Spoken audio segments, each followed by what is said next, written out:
नमः शिवाय। बोलो भगवान विष्णु की जय। श्री हरि भगवान विष्णु के चरणों में हमारा कोटि कोटि प्रणाम।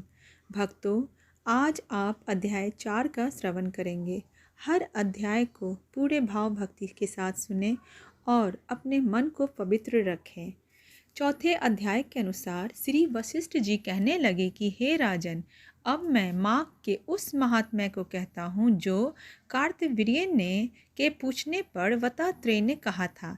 जिस समय साक्षात विष्णु के रूप में दत्तात्रेय सत्य पर्वत पर रहते थे, तब महिष्मति के राजा सहस्रार्जुन ने उनसे पूछा कि हे योगियों में श्रेष्ठ दत्तात्रेय जी, मैंने सब धर्म सुने, अब आप कृपा करके मुझे माघ मास का महात्म्य कहिए। तब दत्तात्रेय जी बोले, जो नारद जी से ब्रह्मा जी ने कहा था वही माघ महात्म्य के मैं आपसे पूछ रहा हूँ। इस कर्म भूमि भारत में जन्म लेकर जिसने माघ स्नान नहीं किया, उसका जन्म निष्फल है। भगवान की प्रसन्नता, पापों के नाश और स्वर्ग की प्राप्ति के लिए माघ स्नान अवश्य करना चाहिए। यदि यह पुष्ट व शुद्ध शरीर माघ स्नान के बिना ही रह जाए तो इसकी रक्षा करने से क्या लाभ। जल में बुलबुले के समान, मक्खी जैसे तुच्छ जंतु के समान यह शरीर माघ स्नान के बिना मरण समान है। विष्णु भगवान की पूजा न करने वाला ब्राह्मण, बिना दक्षिणा के श्राद्ध, ब्राह्मण रहित क्षेत्र, आचार रहित कुल, ये सब नाश के बराबर है। गर्व से धर्म का, क्रोध से तप का, गुरुजनों की सेवा न करने से स्त्री तथा ब्रह्मचारी, बिना जली अग्नि से हवन और बिना साक्षी के मुक्ति का नाश हो जाता है।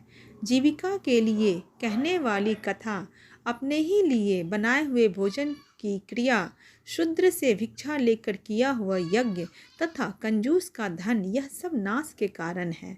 बिना अभ्यास और आलस्य वाली विद्या, असत्यवाणी, विरोध करने वाली राजा, जीविका के लिए तीर्थ यात्रा, जीविका के लिए व्रत, संदेह युक्त मंत्र का जप, व्यग्र चित्त होकर जप करना, वेद न जानने वाले को दान देना, संसार में नास्तिक मत ग्रहण करना, श्रद्धा बिना धार्मिक क्रिया, यह सब व्यर्थ है। और जिस तरह दरिद्र का जीना व्यर्थ है, उसी तरह माघ स्नान के बिना मनुष्य का जीना व्यर्थ है।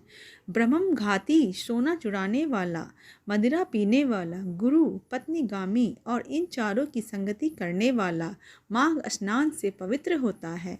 जल कहता है कि सूर्योदय से पहले जो मुझसे स्नान करता है, मैं उसके बड़े से बड़े पापों को नष्ट करता हूँ। महापातक भी स्नान करने से भस्म हो जाते हैं। माघ मास के स्नान का जब समय आ जाता है तो सब पाप अपने नाश के भय से काँप जाते हैं। जैसे मेघों से मुक्त होकर चंद्रमा प्रकाश करता है, वैसे ही श्रेष्ठ मनुष्य माघ मास में स्नान करके प्रकाशमान होते हैं। काया, वाचा, मनसा से किए हुए छोटे या बड़े, नए या पुराने सभी पाप स्नान से नष्ट हो जाते हैं। आलस्य में बिना जाने जो पाप किए हो वह भी नाश को प्राप्त हो जाते हैं। जिस तरह जन्म जन्मांतर के अभ्यास से आध्यात्मिक ज्ञान की प्राप्ति होती है, उसी तरह जन्मांतर अभ्यास से ही माघ स्नान में मनुष्य की रुचि होती है। यह अपवित्रों को पवित्र करने वाला बड़ा तप और संसार रूपी कीचड़ को धोने की पवित्र वस्तु है। हे राजन, जो मनवांछित फल देने वाला माघ स्नान नहीं करते, वह सूर्य और चंद्र के समान भोगों को कैसे भोग सकते हैं। इसी के साथ भक्तों, आज चौथा अध्याय समाप्त होता है। अगले वीडियो में आप 5वें अध्याय का श्रवण करेंगे। बोलो भगवान विष्णु की जय।